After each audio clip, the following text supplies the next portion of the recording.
With Kristen Megan. She's a military veteran, right? Yes, I was in the U.S. Air Force for 9 years. Wow. And you came out and blew the whistle on geoengineering, things that you witnessed were going on. Can you give us the real nutshell? Absolutely. Basically, I had heard of what many people know as the term chemtrails. And I worked in a job called bioenvironmental engineering. And I thought that was insane. And why would we do something like that? Modify the weather by using hazardous materials in our atmosphere. So, and actually, the process of trying to debunk it or disprove it, I realized it was actually coming right out of my office, as I was one of the people that was approving the chemicals. And it really shook the core of my oath. And I did a lot of sampling, a lot of investigation, and I blew the whistle and I got out. And I've now used my credentials, my oath, and my powers for good to help people understand it's very real. It's now openly admitted. There are multiple forms of weather modification. I specifically found the one of stratospheric aerosol injection. And collectively around the globe, we have to understand that it is now being admitted because they're saying it's combating climate change.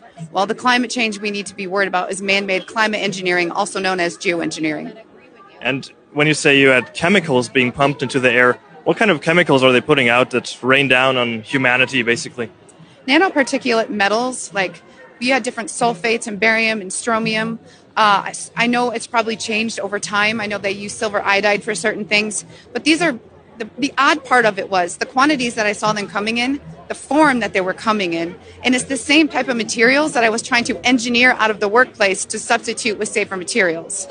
And when you notice that what's called the safety data sheet, the information about a chemical of what personal protective equipment to wear, how do you dispose of it, how do you pack it to ship it, when key information is missing, I ask questions, and my questions led to demonization, and I knew I found something I shouldn't have. That's insane. So these metals are basically toxic for the humans, I would presume, or? Yes, because it also has aluminum, and a lot of people will tell you, well, these things aren't horrible in small quantities.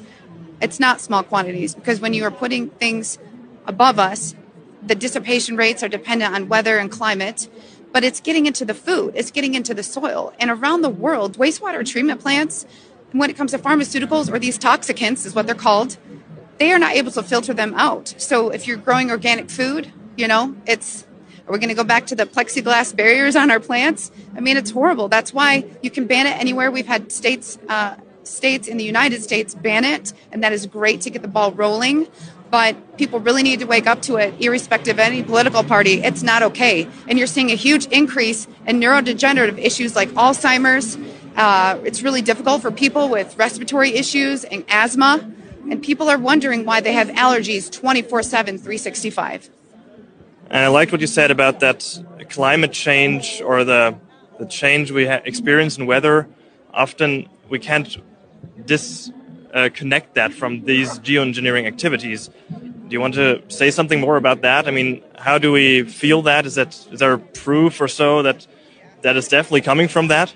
Yes, there are places that openly admitted it. Remember Dubai? And then when people got upset, they retracted it, but the can was already opened. And the issue is, I know this sounds silly, but when you watch movies with time change, they say if you do something and something changes, it changes the ripple throughout time. If you are modifying the weather, you are messing with Mother Nature. And meteorology is a very, very thorough study. And I do know a lot of it because of my profession of plotting hazards. But it does not make sense when you are altering nature where things are not naturally supposed to occur. We had massive flooding in California, and we have a system called HARP that is in the United States. And the same people who demonized me 5-10 years ago are now going, wow, because they're finding it's openly admitted in all of our U.S. documents. The U.S. is absolutely not the only country doing it. Wow, that's crazy.